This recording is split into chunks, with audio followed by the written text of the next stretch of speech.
President Biden gave an interview with CNN's host, Fareed Zakaria, where he talked about how he'd like to rearrange the Israeli government. Uh, the cannons of war are beginning to sound on Israel's border with Lebanon. And there was a meeting yesterday showdown actually, between the government and Attorney General Bahram Miyarev. And this week we're going to face another day of rage by the angry, angry left. For all that and a lot more, stay tuned.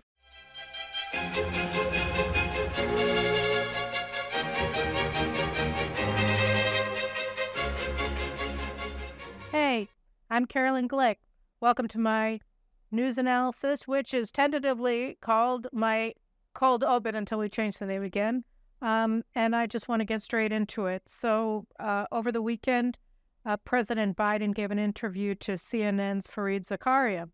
And when he was asked about Israel and his relationship with Benjamin Netanyahu, Biden said a couple of really interesting things. I've been, I think it's fair to say, an unyielding supporter of Israel I've only been around a couple of years, but for as long as I've been around. I'm one of those who believes that Israel's ultimate security rests in a two-state solution. I think it's a mistake to think that as some members of his cabinet, and this is one of the most extreme members of cabinets that I've seen, the fact that the Palestinian Authority has lost its credibility, not necessarily because of what Israel's done, just because it's just lost its credibility, number one. And number two, created a vacuum for extremism among the Palestinians. The PLA, there's some very extreme elements. So it's not all Israel now in the West Bank, all Israel's problem, but they are part of the problem. And particularly those individuals in the cabinet who say they have no right, we can settle anywhere we want, they have no right to be here, et cetera. And I think we're talking with them regularly, trying to tamp down what's going on, and hopefully Bibi will continue to move toward moderation and changing the court. Well, the Palestinian Authority has lost its credibility among Palestinians, so it's not all Israel's fault that we're having this flare-up on the Israel-Lebanon border, which is true, although it's not clear where he wanted to take that. The fact is that the Palestinian Authority is collapsing, or it's no longer really present in any coherent form, at least not one that the United States should be paying $500 million a year to prop up. Palestinian Authority security forces and Fatah forces aligned with them are bragging now that they've carried out most of the terrorist attacks against Israel from Judea and Samaria, and the Fatah forces themselves are saying that they have no interest whatsoever in working with Israel to quell terrorism because they're with the terrorists. As we talked about last week, Palestinians don't want peace with Israel. They don't want the Palestinian Authority, et cetera, et cetera, et cetera. So what Biden said reflected the truth, but then that, of course, raises the question, why is the United States insisting on maintaining the Palestinian Authority? At any rate, so he said that the Palestinian Authority is in trouble, and then he moved to Netanyahu, and he said, well, I really care about Israel. I've cared about Israel throughout my 6 decades in politics. But he doesn't like Netanyahu's government, and Netanyahu has to figure out a way to moderate his government, particularly 2 cabinet ministers who he didn't name. But of course, everybody knows that they're talking about the cabinet ministers, the national security minister, Itamar Ben-Gvir, and finance minister, Bezalel Smotrich in the United States has been effectively BDSing them, refusing to meet with them. Bezalel Smotrich got the cold shoulder from the Department of the Treasury when he was in the United States. So that's interesting because, of course, the United States is Israel's largest trading partner, and Israel has massive economic relations with the United States, but they don't like the politics of the finance minister, so they've been boycotting him, same with the national security ministers in charge of Israel police. So that's a problem. The United States wants a vassal state, doesn't like this whole messy democracy, which explains why they also oppose judicial reform, since judicial reform expands the powers of Israel's democratically elected institutions, the Knesset and the government, against its non-elected, so far self-selecting judicial oligarchy and legal fraternity. But so that was really sort of an interesting statement by Biden. What he said in so many words, is that his administration's support for Israel, such as it is conditional on Israel having a left-wing government or a leftist-dominated government. So that was a distressing aspect of U.S.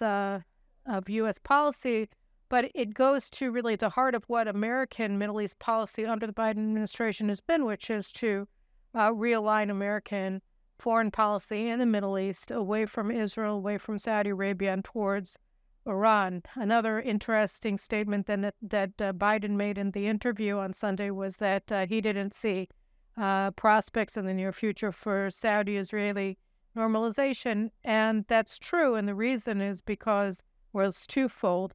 One is because, as we've discussed on this show repeatedly, the Saudis, the UAE, and other Gulf states no longer trust the United States to protect them from Iran, which is why Saudi Arabia allowed China to mediate a normalization of Saudi-Iranian relations earlier this year, and why the Saudis and the UAE and others are entangling their national infrastructures with Chinese Huawei 5G networks, as we discussed last week with Chris Whitty from the Signal Group. China is building Saudi Arabia's city of the future, Neom, which is supposed to be the emblematic demonstration of Crown Prince Mohammed bin Salman's vision for Saudi Arabia as a modern state that's not entirely reliant on its oil exports for its economic security. So that's a real problem. And another thing that I'll just say about the U.S. and China in the Middle East is I think one of the most remarkable things that she said was that Iraq is the third largest recipient of China's Belt and Road funding. China has taken over Iraq's oil fields. And that really speaks to the utter failure of America's multi-trillion, multi-thousand U.S. soldiers' investment in Iraq post Saddam Hussein, it's a terrible thing that thousands of U.S. forces were killed to try to secure Iraq and free it from the tyranny of Saddam Hussein and their extraordinary efforts, which ended up failing, but to institute democracy and freedom in a post-Saddam Hussein Iraq. And on the embers of that failed American policy in Iraq, China has just sort of come in and swallowed that country for itself through economic investment. And it really speaks to some of the things that then President Trump was saying, that why would the United States fight such an extraordinarily expensive war, both financially and in terms of the lives of American forces lost there, only to transfer the country and its oil wealth to China. But that appears to be what's happened. At any rate, going back to Biden, the Saudis aren't going to make a U.S.-mediated deal right now under the Biden administration with Israel because they don't trust Biden to provide them with the security guarantees that they require against Iran and against Muslim Brotherhood and Iranian Shiite terror forces that are attacking the kingdom. So under the circumstances, no, there isn't any chance of formally normalizing Israeli-Saudi ties, unfortunately. And again, it has nothing to do with the composition of Netanyahu's government. It has to do with composition, unfortunately, of the U.S. administration and their policy goals. And that brings us to the second subject that I wanted to talk about, which is really the most acutely disturbing subject on the agenda today, which is the things that are heating up. Hezbollah and Lebanese armed forces increased aggression, cross-border aggression on Mount Dov in the frontier between Israel and Lebanon twice this week, or 3 times this week. We've seen infiltrations of Israeli territory by Hezbollah and Lebanese armed forces, or last week, I'm sorry. And things just keep heating up. 2 months ago, Hezbollah moved to build 2 tents on Israeli territory on Mount Dov. And so far, through mediation from the UN, apparently Israel managed to convince them to remove only one of those tents, and one is still remaining there. And it's really, really troubling. We had Lebanese armed forces pointing RPGs at Israeli tanks and jeeps on Israeli territory from inside of Israeli territory on July 5th. And then on July 6th, we had anti-tank rockets fired at Israel from Lebanon. All of this, of course, is done under the aegis of Hezbollah, which controls both the Lebanese armed forces and Hezbollah and everything that essentially happens, and the Palestinian forces as well that are operating in South Lebanon.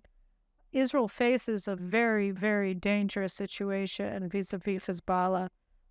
They have advanced weapons. They have seasoned forces that fought for over a decade in Syria, in Iraq, and in other battlefields, while Israel used its commando brigade last week for a mini operation in Jenin. That is the forces that the IDF High Command decided needed to fight Palestinian terrorist forces in Jenin weren't normal infantry brigades or armored brigades. Rather, it was a special forces brigade in our special forces command.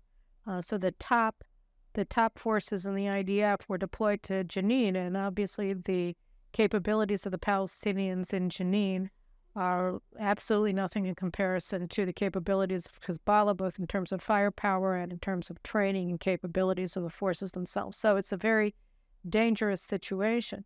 And we see that Hezbollah is ordering these probing attacks, these attacks against Israel to see how we respond to them. And so far, Israel has tried to respond to them through diplomatic means, through UN mediation, or now the latest report that just came out last night, I'm recording this on Monday, July 10th, was that the United States has now presented Israel with an offer to mediate the issue of the Hezbollah tent inside of Israel and Mount Dov with Hezbollah, and the United States acting, I guess, as Hezbollah's agent or representative in these talks, is saying, well, if Israel stops building up its defenses along the border, particularly in the village of Rajar, which is split half in Lebanon, half in Israel, then Hezbollah will remove its tent. So here's the United States saying to Israel, don't defend yourselves against Hezbollah, and Hezbollah will remove its tent from your territory. And this is a really hostile position, obviously, and what's most distressing about it is that it's being presented as a valid offer by the United States to Israel. So I think what we're seeing is mobilization, and there was a report as well in the Lebanese Naharnet website that said that an American national serving as a UN mediator is supposed to arrive in Lebanon this week to meet with Hassan Nasrallah and discuss with him Hezbollah's claims to Mount Dov. Now, Mount Dov, otherwise known as the Sheba Farms,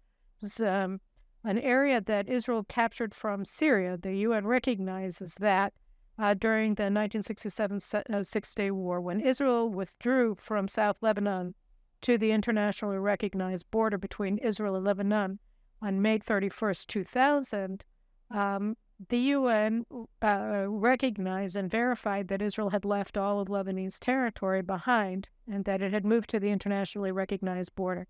And that border on Israel's side includes the Golan Heights, which includes Mount Dov, which includes the Golan, that area that Israel applied its sovereignty to in 1981, and the United States recognized Israeli sovereignty over in 2019. So we're talking about Israeli territory, but Hezbollah, in order to have a claim to a casus belli against Israel, didn't recognize that Israel had withdrawn from to the international border and claimed Mount Dov, the Sheba Farms, for Lebanon. And this was to be used over the intervening 23 years repeatedly as a casus belli for attacking Israeli forces located in the strategic area, which is massive. So Hezbollah is falsely claiming Lebanese sovereignty over former Syrian territory that Israel applied its sovereignty to in 1981. And the United States or the UN representative, who is unnamed, but who was stipulated in the report that he is an American national, and is clearly going to be coordinating his positions with the Biden administration, now wants to talk to Hezbollah about its claims to those areas to which Lebanon has no claims. So what we're seeing, I think, is a mobilization led by the United States of the international community on behalf of Hezbollah and against Israel at a time when Hezbollah is carrying out ever-escalating acts of aggression against Israel. You had to add to that, by the way, that there was another incursion into Israeli territory last month around Manara, the kibbutz Manara on the border. So we're looking at constantly escalating acts of aggression by Hezbollah, which is armed to the teeth and has prepared war plans as going back to 2008 to invade the Upper Galilee and to overrun Israeli communities along the border in their war plan. And this is the international mobilization that we're seeing. And rather than throw out the Hezbollah operatives who set up their encampment in Israeli territory, Israel's looking to UN mediation for this, which I think exposes fear and unreadiness or unwillingness to fight Hezbollah, and that's always dangerous to do. You don't want to show weakness to an aggressor, and unfortunately, that's what Israel seems to be doing. So that's in Lebanon, and my 2 cents on that are simply that I think that Israel is better off if war is upon us. Israel is better off opening that war.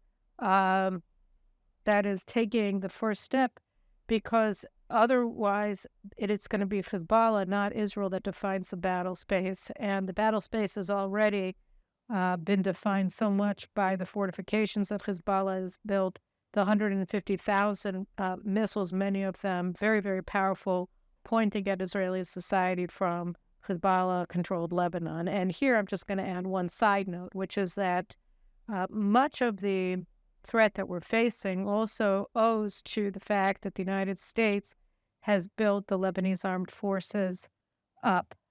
Currently, the United States, and I would argue probably in contravention of U.S. law against terror financing, is funding the salaries of 100,000 Lebanese soldiers and officers and paying them in cash every month. That's $55 million that the United States is paying. Obviously, it's also been arming the Lebanese armed forces and training the Lebanese armed forces with U.S. Special Forces operatives inside of Lebanon since 2005 at a minimum. So this is all a very difficult situation. It's very dangerous. It's developing. It's escalating. Hezbollah operating openly with the Lebanese armed forces is escalating its operations against Israel along the border. And so this is something that's very, very disturbing. And again, my 2 cents is that if war is coming, then it's best for Israel to shape the battlefield and not leave it for others to face. And now I'm just going to give you my weekly update on the left's insurrection against the government and against the people of Israel. So, their acts of harassment against government ministers are, of course, ongoing. On Sunday, they had an interesting government meeting where Netanyahu and his ministers summoned the Attorney General Gali Marabiara and the state prosecutor and Amir Eisman and their deputies to the government to give an accounting for the fact that they are not enforcing the law at all against the rioters who are carrying out acts of criminal conspiracy, organizing the blockage of air travel at Ben Gurion Airport. They did it last week. They intend to do it again on Tuesday, starting at 4:30 in the afternoon, blocking highway traffic. They're planning to do it on Tuesday in what they call a day of rage. In Haifa, starting at 4 o'clock in the afternoon, in Tel Aviv, starting, I think, also around 4 o'clock in the afternoon, and so on and so forth. So we have these declared acts of civil insurrection in Israel. You have open interviews by leaders of this insurrection with Israeli media organizations saying, yeah, we know it's unpleasant and people are mad at us, but we are not allowed to be nice now because our country is at risk and we stand in the balance, and therefore we have to take aggressive measures even if they're unpopular with the public. So they're provoking the public, they're provoking the government, and the government, Netanyahu and his ministers, asked some very harsh questions to Gali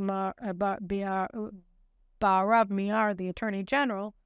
You just call her Sar because she was appointed by former Justice Minister Gideon Sar, who has made his mission in life destroying Netanyahu.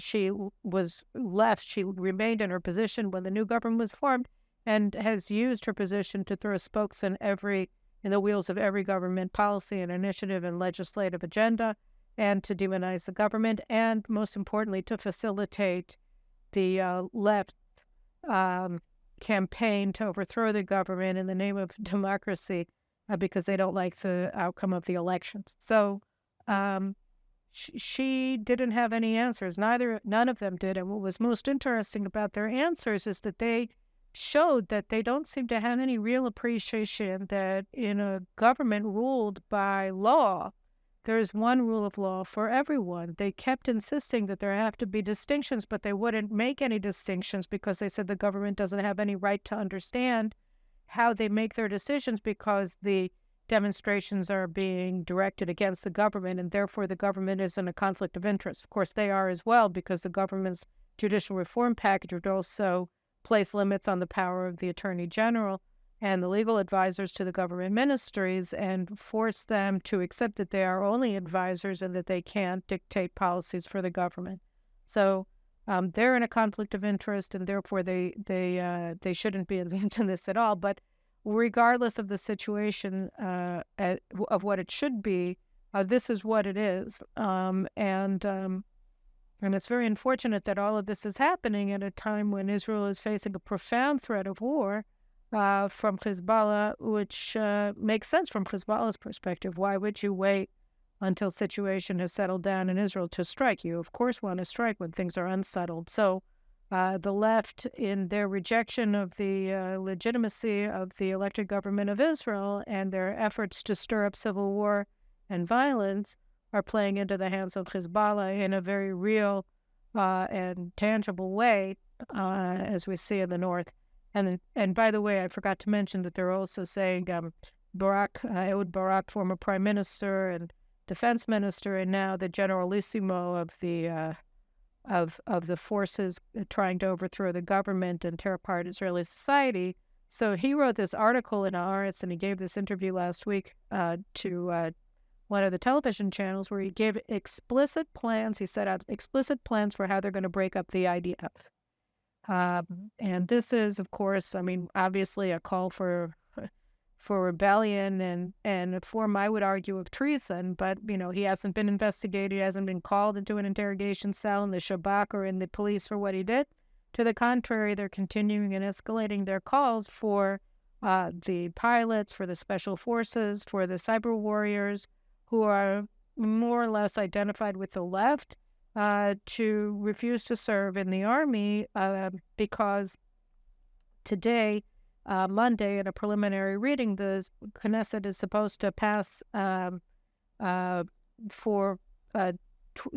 begin shuttling through the legislative process their first judicial reform bill, which is a bill that would limit the court's ability to make rulings on the basis of the completely subjective reasonableness standard. We've talked about it before. The court just in January barred Shas leader, one of the coalition partners, Aryeh Deri, from serving as a minister because he had reached a plea deal on some minor tax infraction in 2021. And they said that because he did this, it's unreasonable for him to serve as a minister in the army. In the government, thus disenfranchising 400,000 plus voters who voted for Shas, with the full expectation that Deri would serve as a minister. So the idea of this proposed legislation is to place severe limits on the court's ability not to ban, which is what should be done, but to place significant limits on the court's right to use the reasonableness standard to overthrow government policies and Knesset laws. And the justices themselves said they don't really care about it because they can use other non-legal standards to overturn government policies and Knesset laws, like proportionality, which is another completely subjective, turgid concept that can mean anything you want it to mean. So they plan to continue to do that. But anyway, so because the government is passing this weakened version of one of the four components of the original reform package, the left has decided that they have the right to set the country on fire yet again tomorrow. So all of this, I think, is reaching sort of a fever pitch.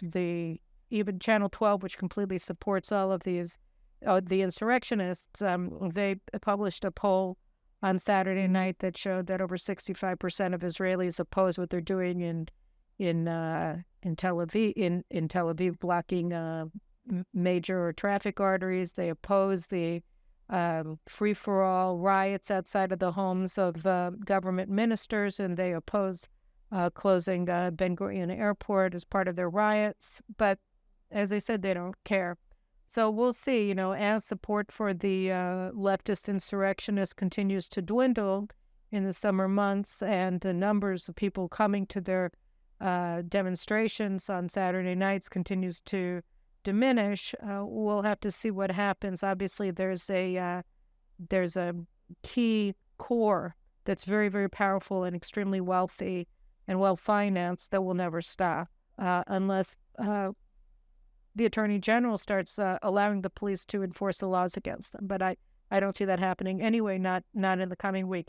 So maybe next week when I do my quick take or my cold take or whatever it is that we're calling Carolyn's cold cuts, whatever it is we're calling this news analysis here at JNS, next week maybe we'll have more closure. But I do just want to go back to the Lebanon issue because despite everybody's engagement with the domestic politics in Israel, we do have to keep our eye on the prize, and the situation on the border with Lebanon is becoming very, very perilous. It's a shame that at this time the United States is continuing to back completely the Lebanese armed forces, which are simply an auxiliary unit of Hezbollah, acting openly at the pleasure and on orders from Hezbollah and attacking Israel. But that's a situation we face, and it's a difficult needle to thread. But we're going to have to do that, and we're going to have to do it in a way that takes this sort of Damocles away from our necks, coming from Lebanon.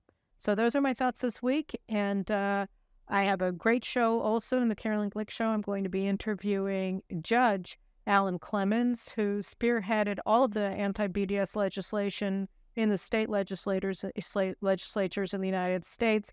Last week, John Sununu, the governor of New Hampshire, enacted an executive order banning BDS in New Hampshire, and we're going to talk about that. That's the 37th state out of 50 in the United States that has passed anti-BDS laws or taken regulatory action against it. So we're going to talk about that and a lot more at the Carolyn Glick Show. Stay tuned for that, or tune into that one as well, and we'll see you again next week.